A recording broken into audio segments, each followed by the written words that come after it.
Drink it in, man. Touchdown, Detroit Lions! Cornbread!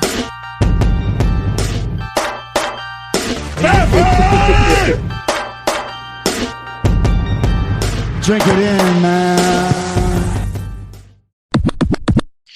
Detroit Kool-Aid, what's going on, everybody? We are back, and man, it's crazy. Last podcast, I was kind of thinking we're gonna start talking Dolphins, but Grifka, it's the bye week. Yeah, it's a bye man. week. I guess it's the weekend to actually catch up with the family, see what's happening, make sure my kids are still okay. Yeah.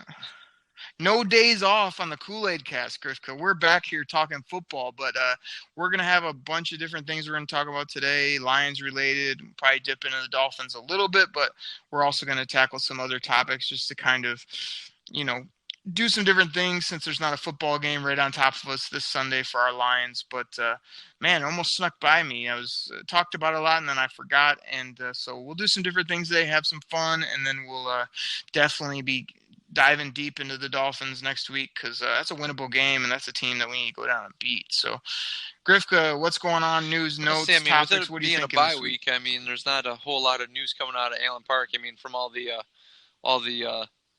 articles I'm reading, what I'm listening to, it's just like still it's bye week, not too much is happening. A lot of the players taking time off, either go spending time with their family, taking a mini vacation, something like that. So, not too much news and notes coming out. So I thought maybe we just kind of start talking about.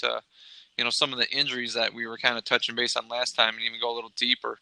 I know there's a few other guys. I know we had talked about Ziggy and with him and TJ, but I mean, there's a couple other guys, Diggs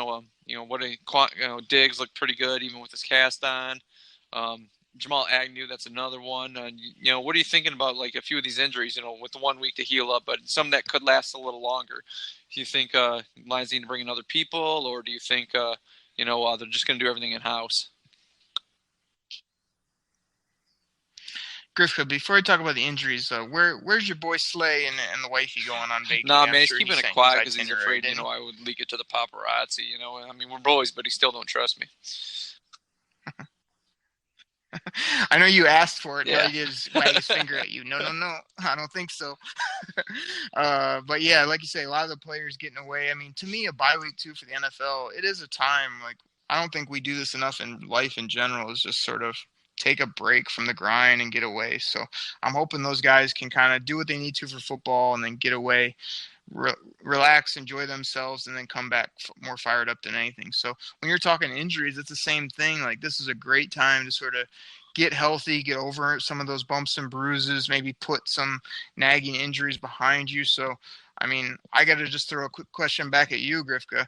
Do you think Ziggy Ansah will be ready to go against Miami? I sure hope so, to be honest with you. I mean, I sure hope so. That's I not the know answer on the I last expected. podcast we talked about, from the insider information, I haven't received another phone call yet, probably because it's bye week. But, I still think they need him, even with the pressure. They got on Rodgers last week. I know we had talked about that.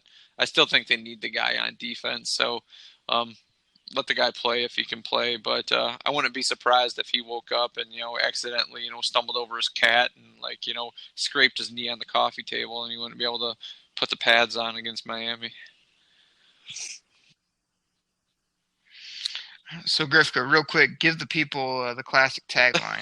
Has Ziggy been back? And then do I want Ziggy to play? Yes. Do I see him doing it?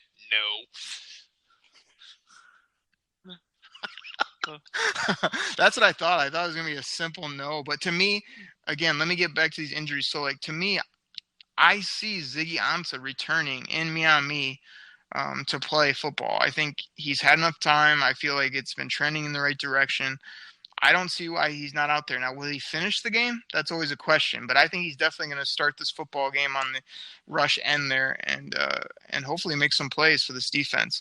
The word's been out that Agnew probably has that torn, I believe it's an ACL or knee, which, man, that's tough. Like, to me, this guy was playing a lot more corner this year. He's still electric in the return game, which to me, he's had a few called back, but to me, a returner is still not that valuable in the NFL. I mean, A lot of touchbacks on the kickoffs, even with these rule changes. I mean, I don't see many kickoffs getting brought back. And then the punt game is really the only place you can make it work. So I think we'll be fine just to plug in Amir Abdullah there.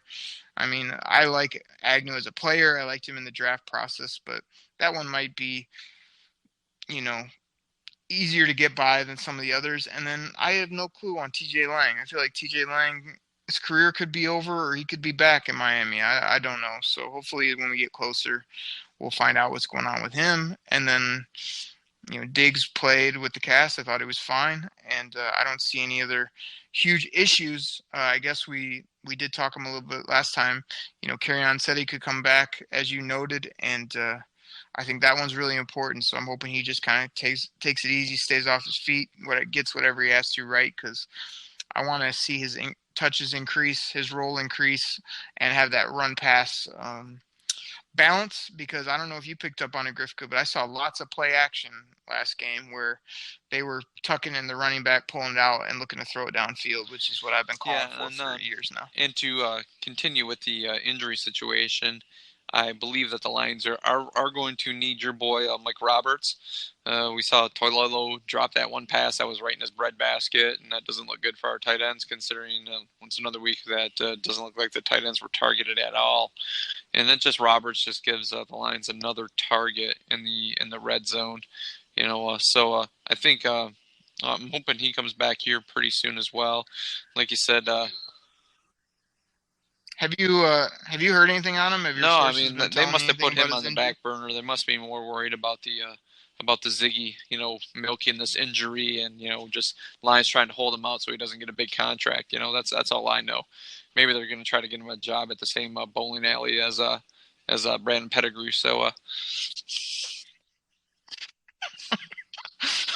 I have no clue what the seriousness of his knee injury is. It kind of just popped up out of nowhere, but I mean, he hadn't made any real big plays, but I just felt like he's another good big body there at tight end. And yeah, I hope he gets back. But again, because they don't release much on injuries, I don't know if he's got a contusion to the knee or if he tore a meniscus. So, I have no idea. That's one of those guys, I know you were, really high on him, expect him to kind of have a breakout year, and I was still cautious about him. Yeah, because the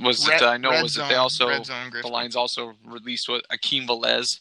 They obviously must not like the way he developed so they could figure they could get rid of him, which they obviously I believe they need to bring in some more defensive backs, especially if Agnew's going to be out for a while. I mean, they got the guy from the practice squad? I can't remember his name right off the top of my head, and he didn't have that great a game against the Packers. So that's I think the Lions are probably going to be looking at a few defensive backs over the bye week, trying to bring in somebody else.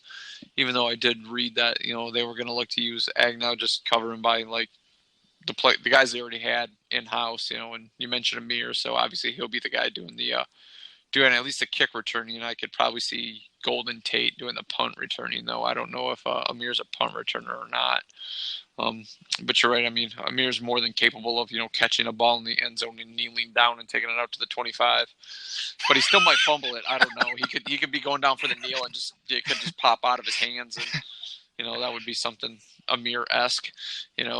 Hey, you've been hating on him for a while, Grifka, but I think this is a big chance for him to just do those duties, but hopefully even get a few snaps in some other areas. The funny thing is, I don't know, we didn't cover this on the last show, but I did read, this was something that I read before the Agnew injury, that Amir Abdullah, was a potential trade to the Philadelphia Eagles. I don't know what it is, but obviously it seems like every running back out there is being, the Eagles are looking at him. He's reading all that Le'Veon Bell stuff, and it's well, obviously he's going to go back to Pittsburgh now. So, it was Amir Abdullah is just I guess I never realized that the Eagles running game was so bad that every running back on the market is going to Philadelphia. So Amir was one of those guys that I heard was, I read that it would have been a possible trade to Philadelphia, but I don't think that's going to happen now with Agnew's knee injury. So.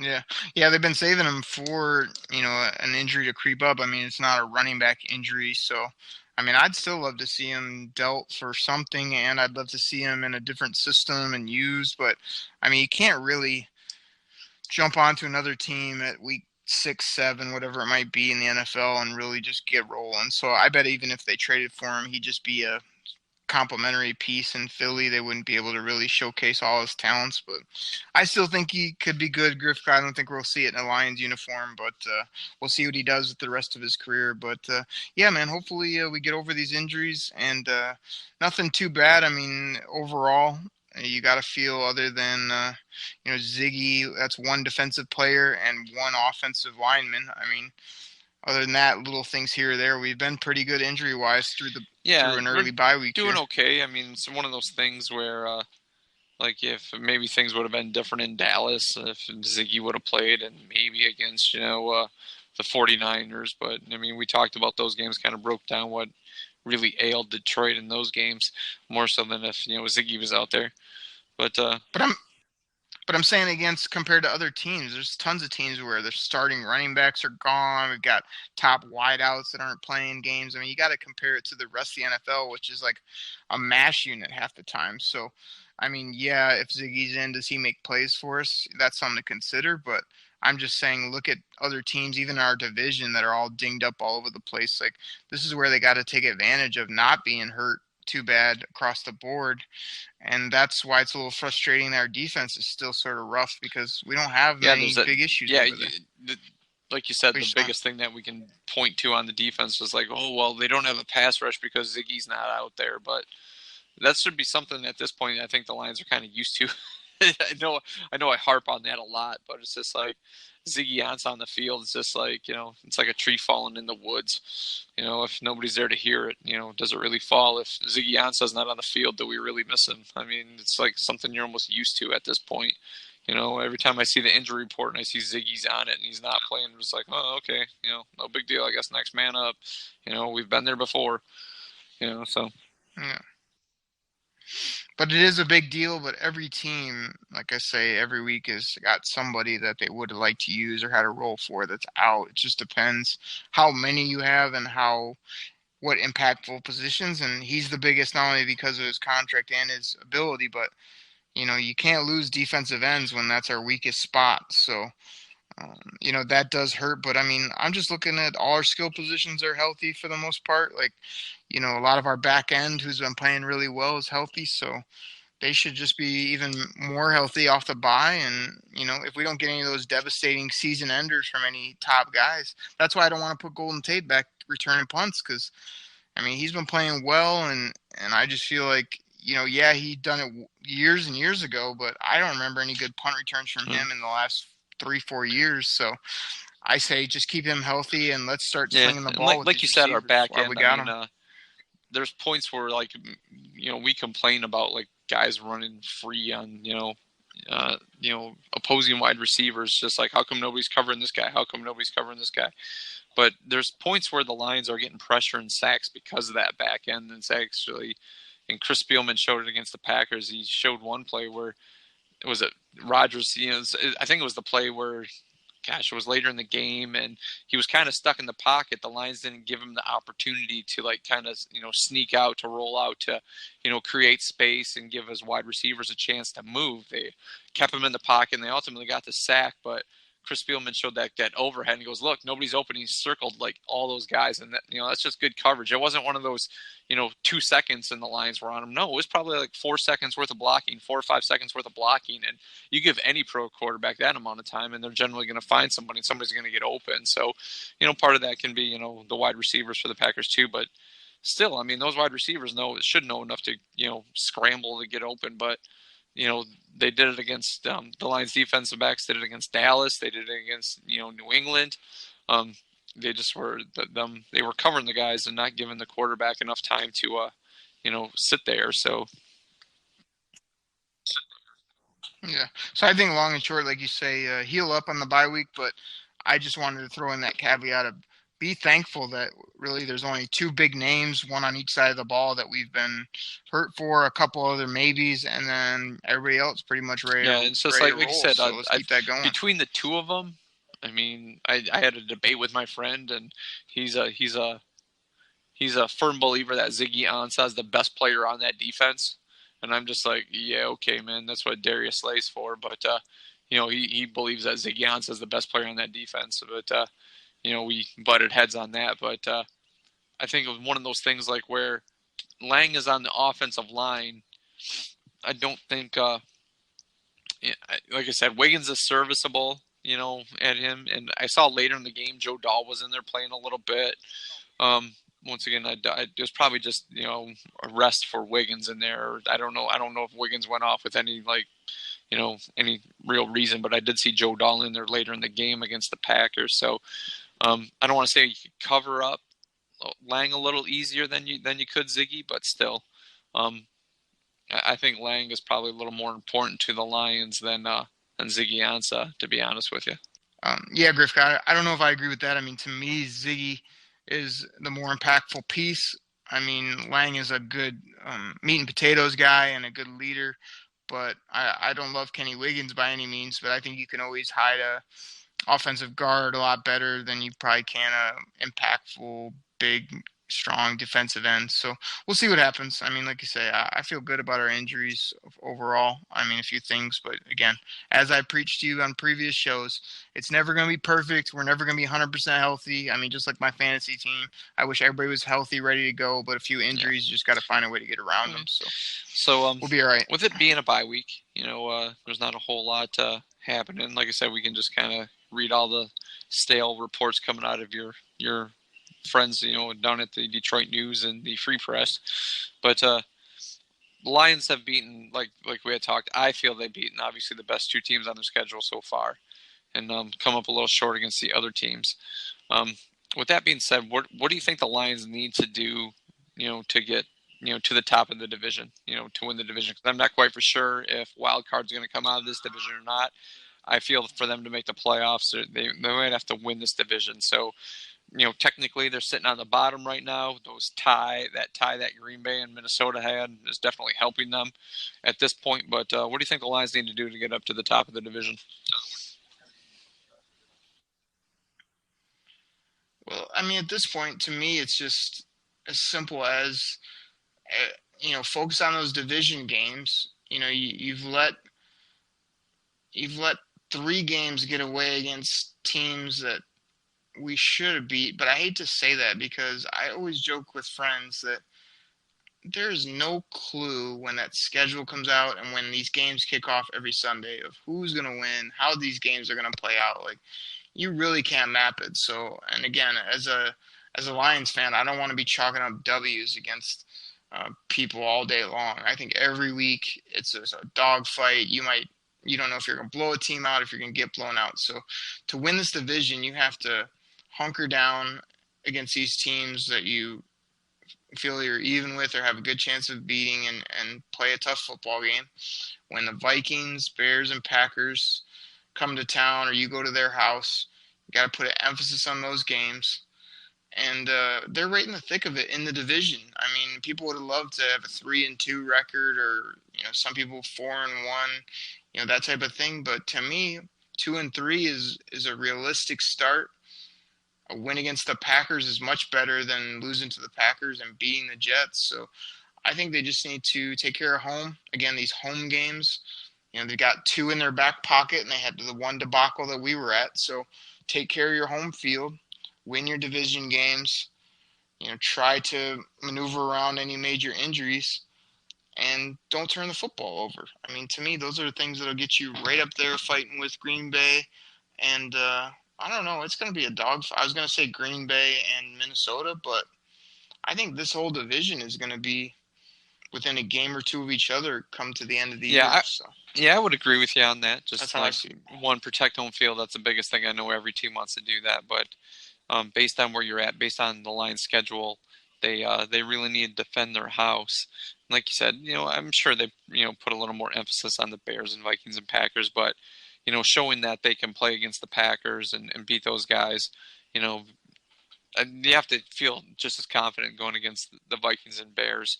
And like you said, it seems to be a pretty tough division, and I think they're going to be. It sounds kind of trite, but I think they're just going to kind of be beating up on each other. So Not for sure if like the wild card will come out of this division or not, but so I think the Lions may need to win this one to be able to make the playoffs. Even though there's a lot of people out there saying no, it's not going to happen. It's this year's a feeling out process for Matt Patricia and the team, so they're probably taking a step back. But I mean, if you're just hoping for your team to like kind of just muddle through, be average, then I don't feel you're a real Kool-Aid drinker. I mean, it sounds stupid, but you can look at everything with rose-colored glasses. But hey, they just beat the Packers. How come they can't go and beat the Vikings and the Bears and do the same thing? I think one thing the Lions definitely need to do though is I don't want to say, for lack of a better term, take everybody seriously. I think that's kind of what happened to the Vikings when they played the Bills. I mean, I think the Vikings probably just thought, we can just throw our helmets on, no big deal. Buffalo's terrible. They're starting a rookie quarterback. We got this one in the bag. And Buffalo just went out there and punched them in the face and just, took their candy and left. And I think the Lions have done that in the past. I'm not saying they would do that, this year. That's not what I'm saying, but I think there's years and, teams where the Lions kind of got a little full of themselves and thought they would just be able to walk into somebody's house and just punch them in the mouth, grab their candy and leave. But I don't think they can do that. I don't think they're that team. I think they need to respect everybody. And, coaches will tell you, teams tell you, oh, no, we think they're a tough team. It's just, you can tell by kind of the way they play. It's just like, come on, man, you thought you could just strap the helmets on. I mean, anybody who watched that Vikings-Bills game, that's what Minnesota was thinking. They were in their house. Buffalo was, they're not that good a team. And then they just go out there and Buffalo smacks them around. And I think kind of that's what teams are doing to the Bears right now in this first quarter of the season. Well, it's the Bears, Trubisky, yeah, they got a decent running game, but they don't really, their wide receivers aren't that good. Yeah, they just got Khalil Mack, but, still we should be able to beat them. And, Tampa Bay went into Soldier Field and just got the crap kicked out of them, and I know there's a lot of people thinking that NFC South is the best division in football, where all those teams are kind of patting themselves on the back thinking, they're studs. And Tampa Bay went up to Chicago, and I don't know if they thought that, they could just strap their helmets on or like, oh, we got the defense to stop them, but they just went in there and just beat the crap out of them. The Bears got, beat the crap out of Tampa Bay. So it's one of those things, like, I think the Lions kind of need to respect everybody on their team. I know we talk about it later in the year. Arizona's terrible. They play at Buffalo late in the year. And, I mean, I still don't think either one of those teams are very good. But I don't think they're teams like the Lions, they want to, like we talk about going there and impose their will, fine. Take them seriously, but go in there, have the game over by halftime. Fine, do that. But you got to do that. And I think just by, strapping on your helmets thinking you go play them, that's where you always get bit by teams like that. Oh man, Grifka! At the end of that take by you, I was waiting for you to come back to strap your helmets for a fifth time, or punch them in the mouth and take their candy for a fourth or fifth time. I mean, that was incredible. But I mean, I agree with everything you said. But man, I couldn't help but laugh at some of your anecdotes there. But I'm right there with you. I mean, you can't take anybody lightly in the NFL, and you can't just show up and think you're going to win. The Lions have to prove that over years here, and hopefully over the next 5 years or so, they will get it where we'll have some more games we come in and think we can win. But every game's a huge ball game. The next game's the biggest game, and that's the kind of mentality they got to have to not only win the division, but be a lot more solid team over the long run. So strap up the helmets, Grifka, punch them in the mouth, take that candy. The Lions. Hopefully they'll get to that at some day, where you always hear those stories, well, maybe not you. I know I always heard them. Like in the 80s, the 49ers would watch game film, and prep, and they would just be like, yeah, we got this team. And they would, they'd go out there, it's like, yeah, we're going to do this, this, and this, and we're going to beat the crap out of them. And you've probably heard that story. What was it, the year that, Aaron Shea was playing for the San Diego Chargers, and Tom Brady was on the Patriots, and was it the year the Chargers lost like 2 games or whatever like that? Well, obviously Aaron Shea and Tom Brady both played at Michigan at the same time, and he tells the story. He's just like, man, we're going to beat you guys. Tom Brady's like, we're going to beat you guys. We're going to do this, this, and this, and this. And they did. They went out there and they won the game, in the playoff game. So it's just, to have that confidence going, yeah, we're going to do this and this is all we're going to do. The lines aren't there yet, but hopefully they get to that where they're like, like on a Tuesday or Wednesday, they're sitting there watching the film, prepping, going, man, we're going to beat these guys. We just got to do this, this, and this game's over.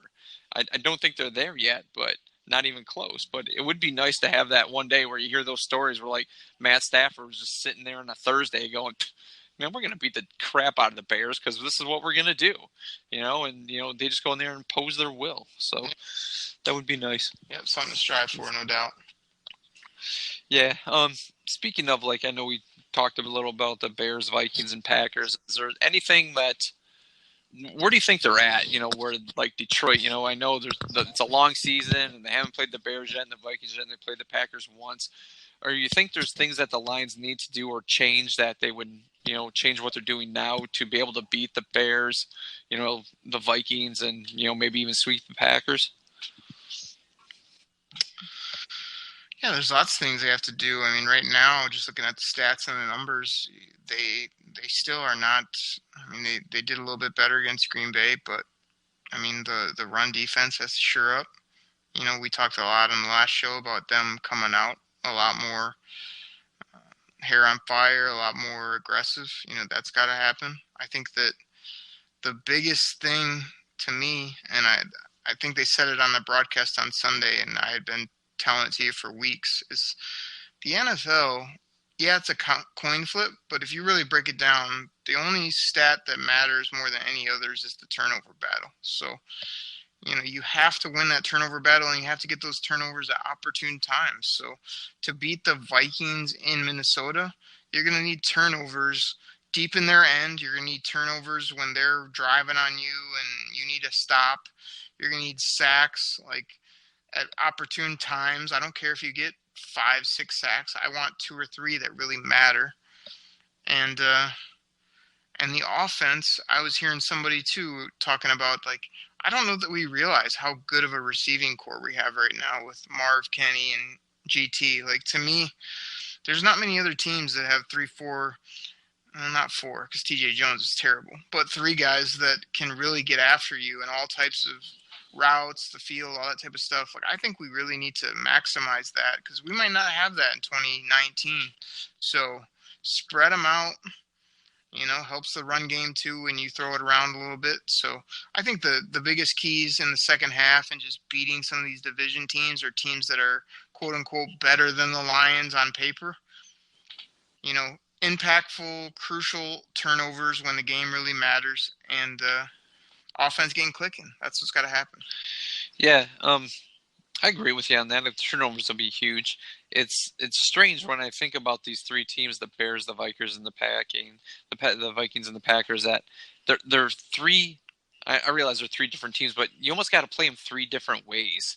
It's like the Bears; they have a strong running game, with the running backs, and I don't think they're putting too much on Trubisky to win these games, so they're going to rely heavily on that running game. And as we've seen so far, the Lions have had a little bit of trouble stopping the run, so the Lions are going to have to come up with a scheme to be able to shut that down as much as possible, and at least have those wide receivers. They might those wide receivers of the Bears might have a lot of one-on-one matchups against the Lions defensive backs, where the Lions are trying to commit more to stop those running backs of the Bears. Now with the Vikings, I mean, they got a really tough defense, so that's going to be a slugfest. But I think the Vikings wide receivers are probably the best ones that the Lions will face. I mean, Thielen's, kind of came out of nowhere, the undrafted guy, and he's that reliable, sure-handed guy that can go over the middle. Stephon Diggs is fast. He can stretch the field. And Dalvin Cook's hurt right now, so I'm not quite for sure when he'll be back. But still, that's one of those games. It's going to be – those games the Lions played against the Vikings last year were slugfest. So it's going to have to be – I feel it's going to have to be the same way this year. They're going to have to be close games to win those games, 17-14, 13-10 games on those. I know Kirk Cousins signed there, and Minnesota just went to Philadelphia and, put up a lot of points on Philadelphia. But I still think the way to beat those guys, it's going to have to be a slugfest. I don't think you're going to be able to it's not going to be a shootout against Minnesota simply because Minnesota has such a good defense. And the Packers, I think that's going to be one of those games like we had talked about. They're going to have to be shootouts to beat those guys. I mean, especially going up to Green Bay. I realize it'll be late in the year, but Green Bay has that they know how to win in that weather, putting up points. I think I know me and you have always talked about this before. If you could put the Green Bay Packers offense with the Minnesota Vikings defense, you would have just an awesome team. So where as good as the Packers offense is, I don't think their defense is that great. So the Packers can throw up a lot of points, so you got to throw up a lot of points as well. So that's what I mean. It's like you're playing three different styles in those games where everybody always sends, the NFC North, the old black and blue division, 3 yards of cloud of dust. But really, I think it's just one of those games is like kind of three yards cloud of dust, and that's the Minnesota game. So the Lions are going to have to be able to, go chameleon on all those games where they're going to have to have a certain scheme to beat each one of those guys. Yeah, I'm there with you. You did say the word slugfest a few times. Like, to me, the Lions aren't there yet in regards to their defense. Like, I don't see them doing well in a slugfest against anybody at this point, just based on their personnel and, just the way they've been playing. It's either been adequate or they've got tore up. So, before we get in a slugfest with Minnesota, one of the top D's probably in football, they're going to have to prove that to me. But I agree with your other takes. And, to me, it's, as you said at the very end, you got to kind of figure out ways to manipulate your team to who you're playing. If it needs to be a shootout, can we shoot out? We should be able to. If later in the year we need to call on our defense a bit more than we do now, will they be able to step up? I sure hope so. Yeah, so it's just kind of the way I looked at it. You're right. The defense isn't where they can do the slugfest, win a game 13-10. But, Matt Patricia said it was always kind of a learning thing. It's a learning curve. Maybe when they do play them here in a few weeks that the defense has kind of come around and it can be one of those things where they can do the slugfest type of thing. So it's obvious, though, like you had said, there's a bunch of things they need to do, to get to the top of that division. And maybe something happens in the NFC where, they do get lucky where, they, besides the division winner, the wild card does come out of this division. And in that way, it gives the Lions another opportunity to make the playoffs because, yeah, don't get me wrong. I mean, you hear a lot of things. It's, it's the feeling out year. They'll take a step back as Matt Patricia learns his team. But I always want the Lions to make the playoffs. I mean, I'm sure everybody wants that. Other teams, nobody wants is nobody's sitting here rooting for them to lose so they can get a high draft pick. So even though they can get, Ed Oliver and Coco was donkey. So I agree. I mean, but again, this is a tough division. We lost some non-division games that were tough. I mean, it's not going to be easy. No one's penciling the Lions in at this point, and based on what we've seen to date of, running away with this division or being in the playoffs. So I think you're going to have to fight, scrap, and hope that you get some lucky breaks and some victories to be up there towards the end of the year. And then will they this year or in future years do what they haven't done yet, which is win those big games? I mean, went to Green Bay, we lost. We had a couple games mid-year where we had in the bag to get us a home playoff game and choked them away. That's going to be my biggest thing. It doesn't have to happen this year, in my opinion. For Matt Pat to be the coach, I think he's going to be, is get his personnel, get the scheme, get a few more impactful guys, draft free agent, but set yourself up to win these big games when it matters most. And, the NFL, even if we don't have a great year, we're still going to be 6, 7, 8 wins. That's what most teams are in the league. And to win 2 or 3 more of those is what puts you over the top and gets you that home playoff game that we've been craving. So even if it doesn't happen this year, I think it's a good point by you to sort of look ahead at this division. What do we got to do to beat these other teams this year? But I'm thinking more long-term, too, about I'd like the next couple of years to be beating Minnesota.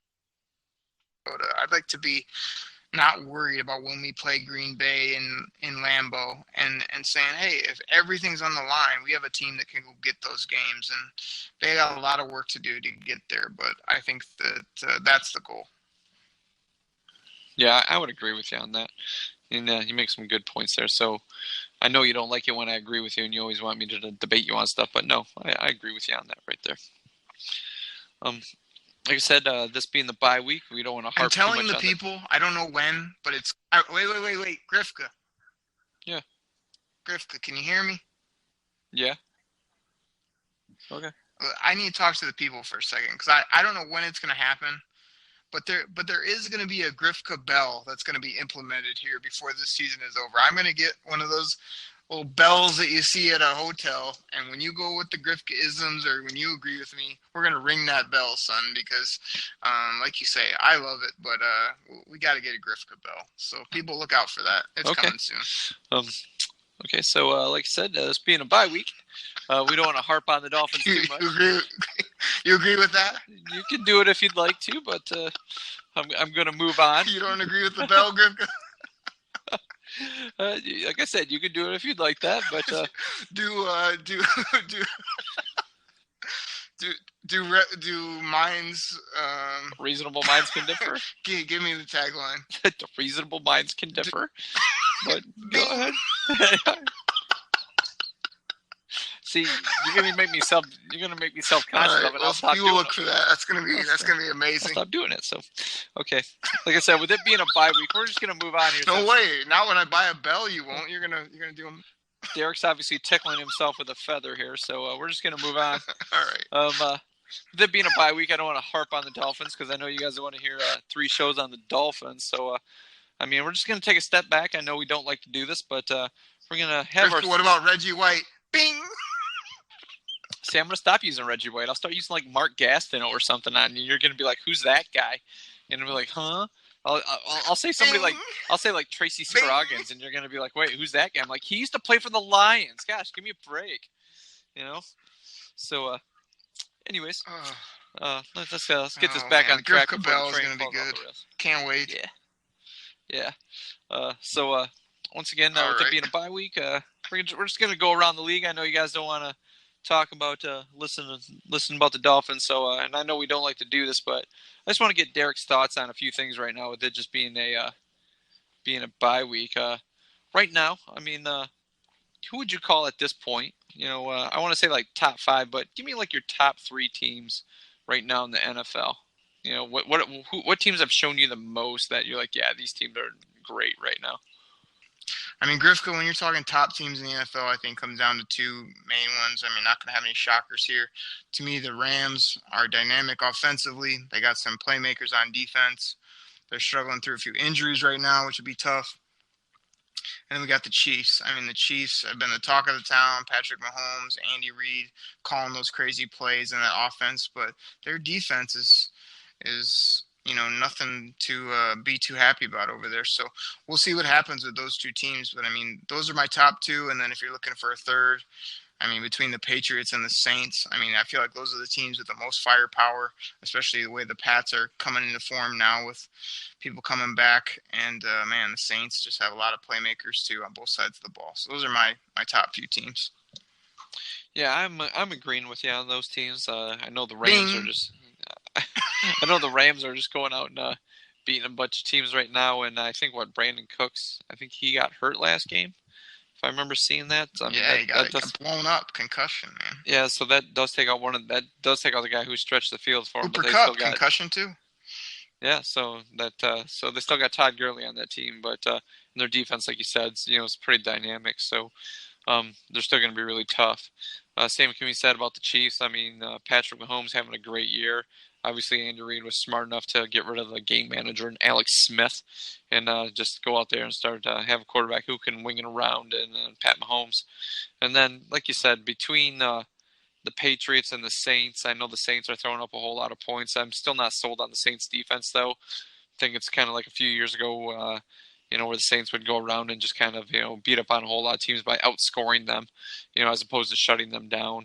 But then, like you said, and the Patriots, until somebody in that AFC shows that they're a class above them, I'm still going to put the Patriots up there, even though they have a couple losses.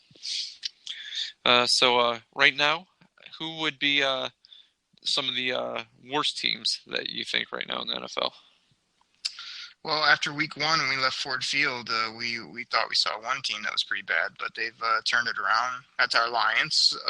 Turned around a bit, but, I mean, other teams have been disappointing, in my opinion. I'm a huge guy on the Falcons. Like, I love their offense and their D coming in this year. They've had 2 big injuries on the defensive side of the ball. and their offense is sort of hit or miss. I don't know why they can't get Julio the ball, in the red zone or for touchdowns, but I just love the Falcons from top to bottom. They've kind of been up and down, had sort of a rough year. Giants have been terrible. I mean, the Giants have playmakers, a great receiver. Don't you think Grifka just a dynamic weapon out there? Oh yeah, and Saquon Barkley, 66-yard touchdown. From the new quarterback Odell. There you go, dynamic duo. I love them, and I love some players they have on defense, but they have just been absolutely. In the words of Matt Derry, one of my favorite guys on Locked On Lions, they've been a tire fire. He always goes with that, or dumpster fire, which makes me laugh every time. So those are two teams that have been real disappointing, had real rough years. Yeah, I would go with your Giants team. I mean, simply because your two favorite players of all time, Saquon Barkley and Odell are on that team, even though their defense is still terrible. So Grifka, in more ways than one, you don't disagree with me. I would be along the same lines as you with that. Oh, all right. I can't bail you on that one, but I tried. So yeah, we'll jump off that team. I would have to say. Another team that isn't that great is we're gonna go with the San Francisco 49ers. I realize they got one win right now, and they're gonna be hurt now that they're with the golden boy Jimmy G's out. So CJ Beathard obviously is not gonna lead them anywhere. So I realize the San Francisco 49ers did beat our beloved Detroit Lions, but I still think they're a pretty crappy team. So I'm gonna go with those couple teams right there.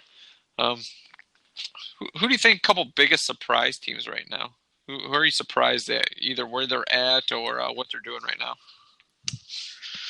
I feel kind of crazy to say it after the fact, but I remember me and the Big Hughes and a few other buddies talking about how, to me, Pat Mahomes coming out of the draft was just a guy with a big arm, totally inaccurate, wasn't going to be everything he was sort of being talked up to be. But, I mean, this guy is fun to watch. He's been slinging it around. He's making good decisions as a rookie. I mean, that surprised me, especially even some of their weapons. I wasn't a big Tyreek Hill fan till this year, but he seems to just be faster than everybody else on the field, and sometimes that kills and just gets you open. So, that along with just some of the other pieces, they've surprised me just how good they've been. And then I was super surprised. This is fitting as we kind of head into next week talking about Lions v. Dolphins. But Dolphins were 3-0, and then they got whooped the last two, I believe, or they got whooped by the Patriots. And then what happened? They kind of lost a lead, or they lost again, didn't they? So they're 3-2. Yeah, they're the Bengals. They were up was it 10-0 or something on the Bengals, and then they were 17-0 or something like that, and then the Bengals they got a mix and scored a touchdown. Then Bengals got two defensive touchdowns, just kind of walked away with the game. Yeah, so the Dolphins surprised me in the beginning, and now they've been stumbling, and I hope that continues. And not to steal any of your teams, but you just brought up the Bengals too. I love Joe Mixon.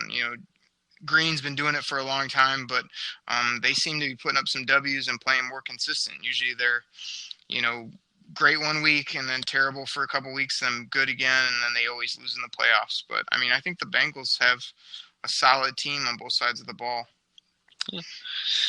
For me, I know we've talked about this in the past, but I would have to say one of the biggest prizes right now is probably the Bears. Them getting Khalil Mack, it just gave that team so much confidence to go out there and, put a whooping on other teams. So I still don't think their offense is all that great, but their defense just seems to be pretty dangerous right now, a lot more than I would have given them credit for in the preseason. So I think Chicago's really surprised me. And another one, to be perfectly honest with you, is the Cleveland Browns. I still don't think they're that great a team, but three overtime games in the first five. I mean, that says a lot. I mean, and in those games they're 1-1-1. And technically, I mean, they should have won that Raiders game because the NFL, did one of their patented, "Oh, we're sorry we missed that, but we still can't change it for you," type things. And they played Pittsburgh. If the Cleveland kicker at the time could have actually made some field goals, they should have beat the Steelers. So I'm going to I want to say the Cleveland Browns have surprised me a lot as well. But then pretty much I kind of want to go as a whole is that whole NFC East. Everybody, it seems like ESPN always talks up that conference to make it sound like it's tough no matter what, and like, oh, the Eagles were the Super Bowl champions, and the Cowboys, they're the Cowboys, and the Giants have Here we go. The Giants have your two favorite players, and the Washington Redskins, with their history, and it just seems that whole division itself isn't as strong as they get credit for. So you can ping me on that. You can call it a whatever you want, but those are all big market teams that draw a lot of fans, and they generally get a lot of calls, and it's miraculous. I don't know how your boy Saquon Barkley and Odell Beckham can't lead that team to an undefeated season. So I would have to say that whole NFC East division to me is pretty surprising, pretty disappointing for what they're doing. Hey, Grifka, I know we're about to close down the podcast, and I know I do this to you often, but I got to do it again for the people. So people out there listening to Kool-Aid Cast, another great one that Grifka does a lot, and go back in the archives and listen to some of our episodes, is when he goes, they're not that great. And you got to emphasize the great. I'm trying to think, when you did that epic rant on Aaron Rodgers, I think you dropped it a couple times.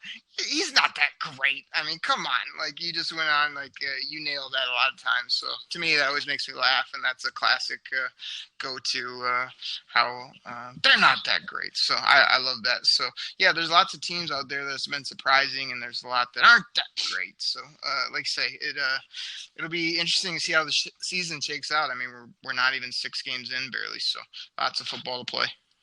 Yeah, like I said, this is just, with it being a bye week, I mean, we don't want to hammer on, with the Dolphins game coming up here, and you can only talk about injuries so much, and we always break down where the lines are at pretty much every week, but just want to touch base, get feelers out there, what you feel about, the rest of the league. So once again, we're not looking to do that every week, but, just, with it being a bye week, so I just wanted to get your thoughts on that. So I'm glad you were able to, come through with some teams, and, me and you differed on some stuff, but that's fine.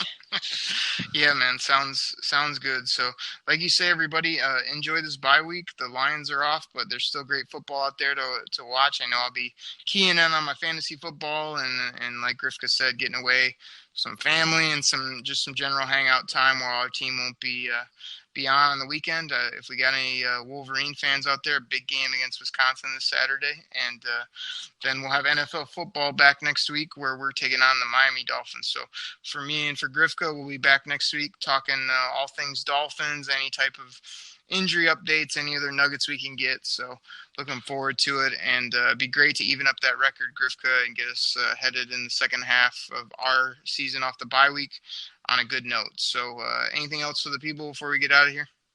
No, just drink it in. Drink it in, everybody. Detroit Kool-Aid Cast. We love everybody listening. We appreciate everybody out there, and it's going to be a great rest of the season, and definitely be positive for this football team, and hopefully they can display what they did against Green Bay this past week on the field. We're really looking forward to it. So everybody, drink it in. Detroit Kool-Aid, we're out. This Sunday, I'm going to give you what you crave, what everybody here craves. Drink it in, man.